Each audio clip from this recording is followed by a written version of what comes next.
好，来，乡亲继续来看高雄桃园区明霸克路桥去互大水冲断去，内底3个部落将做孤岛。桃园区的代表谢义珍昨暝甲里长入去部落来看灾，想袂到花田拄着大雨土石流，结果伫桥边跋落水，互大水冲去。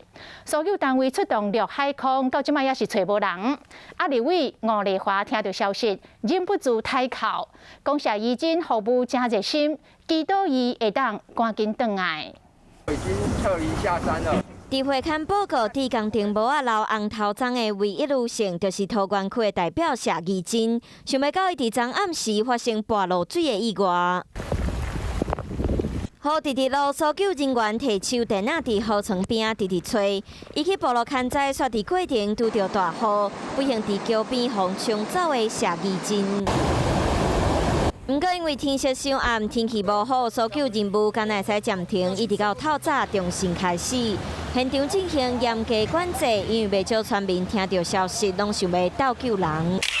面册拢是四界走踪，想要替灾民争取补助的记录。民代谢义珍做人真好，更加热心服务地方。讲到伊立委吴丽华无细字考出来，因为因的熟悉，就是因为谢义珍请伊去部落看灾。跟他学习的地方很多，因为他就像个姐姐，一直在告诉我说，做一个民代应该是什么样子。但是我真的没有想到，他这样的一个态度。遇上这样的一个风险哈，伫看灾过程互大水冲走，即马搜救任务要来进行，却也无好消息。